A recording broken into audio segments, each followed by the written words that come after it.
Hello everyone and welcome back to Lucky Loaders 15, where I've got 4 tips for tomorrow's racing. Now before we get stuck into them, quickly just want to recap on how our tips performed today. And in the end it was a very shocking day. I should apologise really for my form of late. It's been absolutely atrocious. We've been going on a real bad run the last week or so, despite having that 50-1 winner that has definitely kept our heads above water. But apart from that, all our selections have been very disappointing, but that's the way it goes sometimes. Sometimes you go on these bad runs that just seem to go on forever, but then when you get one winner, they normally come like London buses. You just normally go on a bit of a streak. You might remember back in September, I think I ended up having like 8 out of 10 winning naps in a row, and that some of them were good prices as well. So it's just the way it can go sometimes. But yeah, fingers crossed we will be hitting a purple patch soon. But yeah, it's just been very frustrating of late, and like I said, both selections were very disappointing today.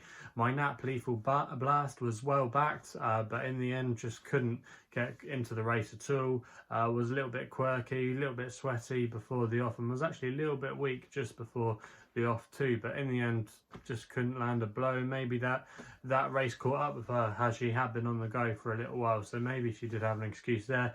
The same could be said for her way as well, but that filly was really well backed for Roger Charlton. But I think maybe the ground did go against her. It ended up getting into the ground at Bath, the rain did, and I just think that would have went against her because her last 2 efforts have come on a quicker surface. So I think you could probably put a line through her run today. She never looked completely happy. Trevor Whelan didn't look happy either, and yeah, I think she was beat too far out for that to be her true running. So yeah, a very disappointing day today, but like I said, it only takes one winner, and then hopefully the floodgates will open and hopefully we can find it tomorrow. And we've got some selections for you tomorrow on the opening date of the Newmarket July Festival. Always one of the highlights of the flat season, one of my favourite festivals of the year, and fingers crossed we can have some winners there. And that's where our first tip is going to be coming from tomorrow.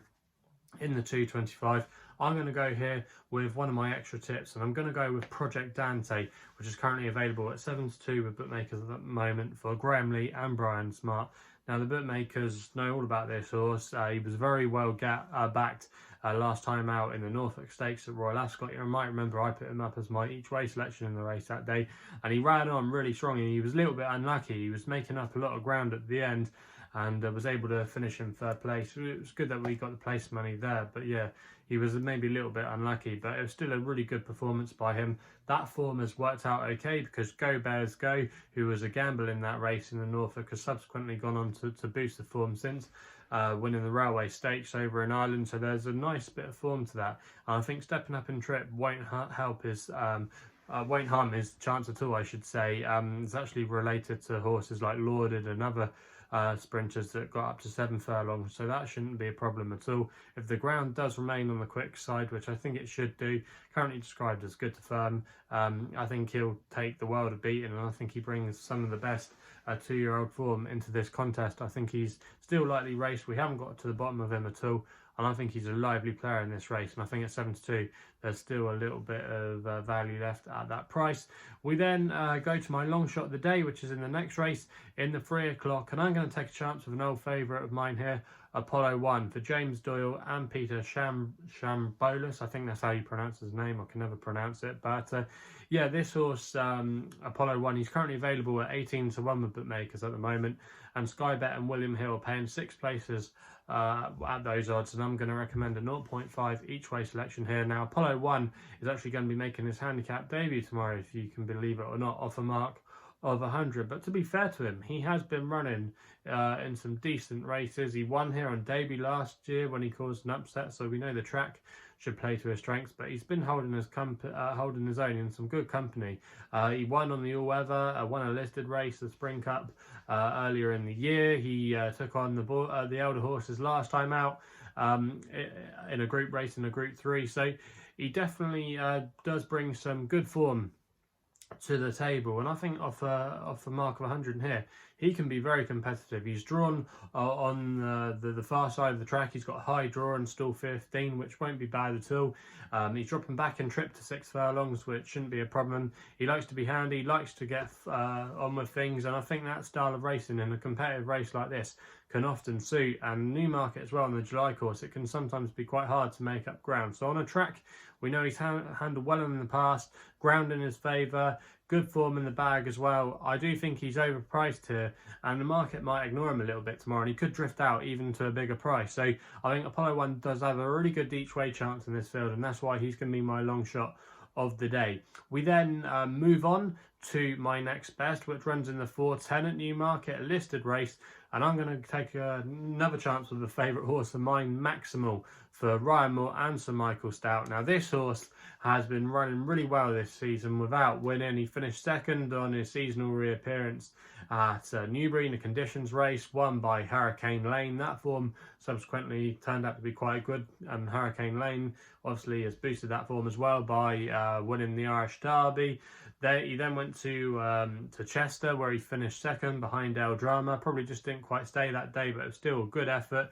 That form wasn't the worst in the world. Fox Tales and Ellswood as well, who was unlucky in the Irish Derby, they boosted that form subsequently. And then he ran an absolute blinder, I thought, in the St James's Palace behind Poetic Flair, where he didn't disgrace himself at all. He's back in calmer waters now, and I think at 5-2, I think he's a cracking price there, and I think arguably he should be favourite. Now, Baid for William Haggis has done nothing wrong. His form isn't too bad, especially from his debut run where it's produced quite a few subsequent winners, but we often see this with William Haggis. He can have a lot of nice prospects that do it well in maiden races, and then when they come to this level, they can sometimes be found out. I think he's personally just a talking hype horse. He could go and prove me wrong tomorrow and absolutely bolt up, but I do think Maximal has the form in the book, and he deserves to get his head in front. And I think at 5-2, that isn't a bad price there, and that's why he's going to be my next best of the day. We then go to Epsom for the nap, where I'm going to go in the 6 o'clock with a horse called Amalfi Bay for Thomas Greatorex claiming free. He's riding for Roger Charlton, and I think this horse has got a cracking opportunity in this race tomorrow. Currently available at 3-1 with bookmakers, and I'm going to recommend a 1-point win bet here. Now, this horse was actually meant to be running at Yarmouth today, but I'm not sure if he would have liked that race in the end, because the ground remained on the quick side, and in the end it was quite a warm race. The winner of that, Michael Bell, his horse absolutely blitzed up. But Amalfi Bay, I think, is really interested in this race, especially with the weaker ground, with the easier ground. Now, this horse, last time we saw him, I think ran a lot better than the bare form suggests. He actually finished 4th at Haydock, but that form has worked out really well because it's produced a couple of subsequent winners. The second place horse of Andrew Bolden went on to win at Windsor, and also as well, Rafe Beckett's horse has put a couple of wins together. So that was actually a decent race, and I think, like I said, this easier ground will suit it tomorrow. Currently going to be on the soft side at Epsom, and he's by Lope de Vega as well, whose progeny handled that cut in the ground. I think he's got a really good chance in here tomorrow, and I think it's arguably a weaker race, and I couldn't fathom why the handicapper actually decided to drop him £2. So I think the stars align for Amalfi Bay to win that race tomorrow at Epsom in the 6 o'clock, and I think he'll take all the beating, and I think he'll go off a lot shorter than his price of 3-1 currently at the time of recording. I could easily see him going off maybe 15-8, 7-4 favourite. So I think Amalfi Bay's got it all in his favour, and I'm hoping there we can get a nap winner. So they're the 4 tips for tomorrow's racing. If you're still enjoying these videos and continuing to persevere with me, I really appreciate all the support. Make sure you subscribe here to my YouTube channel at LuckyLoaders15. Hit that thumbs up button. Also as well, if you want to follow me on social media, Twitter is the place to do so, where my handle is at LuckyLoader15. And if you want to find out a little bit more about myself, my website address is www.chrisloaderracing.co.uk. So please gamble responsibly. Hopefully we can have some winners for you guys tomorrow, and we'll be seeing you soon.